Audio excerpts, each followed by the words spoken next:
Pelajaran pada hari ini dengan membaca doa. Doa mulai.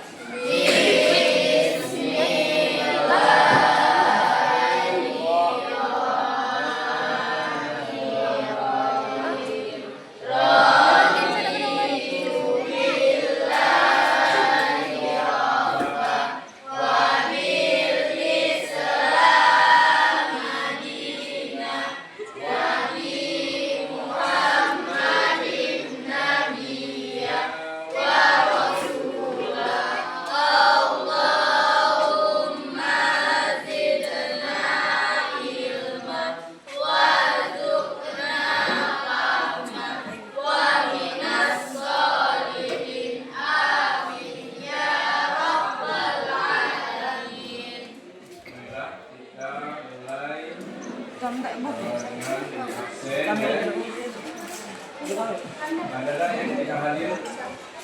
Deh, Hadir semua ya? Kalau hadir semua ya saya panggil satu persatu ya. Afriansa ada? Ya, Pak. Arya? Ada Arya? Afria ada? Saya. Oren? Saya, Pak. Ervin? Saya, Pak. Atona? Saya, Pak. Desa? Saya, Pak. Naman? Ika? Saya, Pak. Dunia? Maman? Mano? Fatir? Nika? Maka? Rahma? Saya, Pak. Malaysia? Randi? Rangga? Revan? Koi? Cinta? Herman? Liza? Saya, Pak. Karunia? Ada, Pak. Alhamdulillah ya, hadir semua ya. Nah, kita masuk ke materi yaitu kodo dan kodar ya. Anak-anak, kodo dan kodar itu termasuk rukun iman ya. Iya.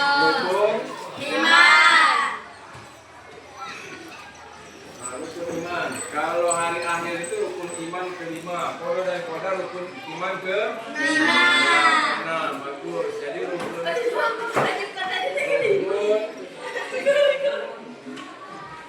iman ke nah.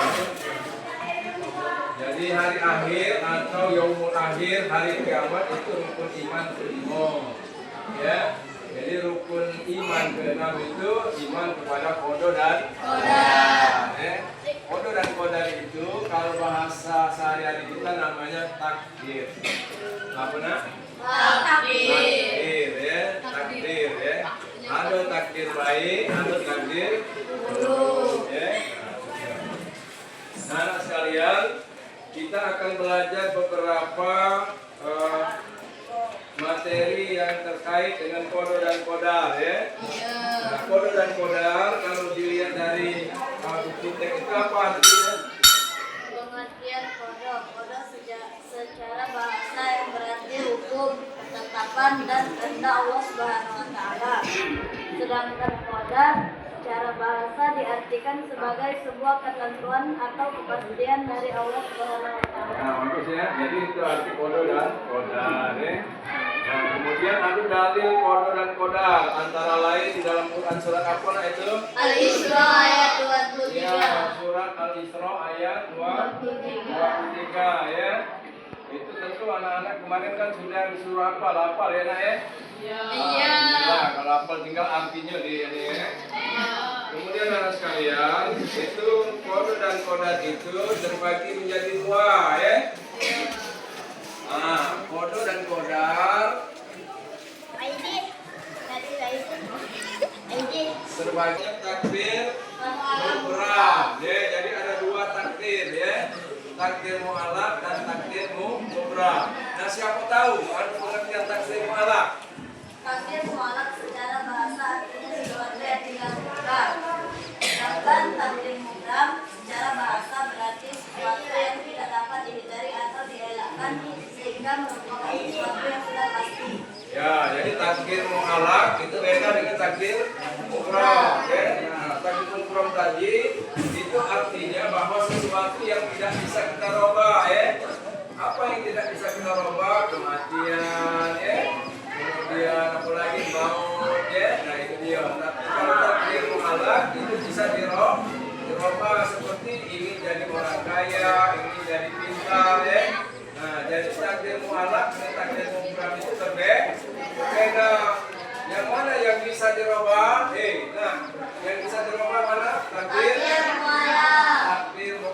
Anak-anak nanti kami harapkan ya untuk mencari contoh-contoh ya antara takdir mu'alaq dan takdir mubram. Yang mana termasuk takdir mu'alaq, yang mana takdir mubram itu di dalam kehidupan kita sehari-hari ya. Nah, anak-anak nanti saya bagi kelompok menjadi 5 kelompok ya. Silakan dicari di di media, buku boleh ya, kemudian di Google boleh ya. Silakan anak-anak cari contoh takdir mu'alaq dan takdir mubram ya. Nah, buatlah nanti di situ tugas anak-anak sekalian ya, nanti dikumpul ya. Ya, nah pekan depan dikumpul lah ya. Nah, jadi anak-anak sekalian, ini inti dari pelajaran kodo dan kodar ya hari ini. Jadi oleh karena itu tolong anak-anak bisa memahami perbedaan antara takdir mu'alaq dan takdir mubram. Semua paham ya? Takdir mu'alaq paham ya? Takdir mubram paham? Nah, kalau begitu anak-anak sekalian, kita cukupkan ya pelajaran hari ini. Maka Pak ya mengucapkan alhamdulillah ya, dan mudah-mudahan anak-anak bisa memahami dari rukun iman yang nah demikian ya. Nanti PR-nya jangan lupa dikumpul ya. Oke. Ada yang mau tanya? Anak-anak yang laki-laki ada tanya tak? Nanti paham ya tadi tugasnya ya. Dan demikian silakan istirahat ya. Setelah pelajaran ini istirahat, kemudian nanti masuk lagi. Demikian, assalamualaikum warahmatullahi wabarakatuh.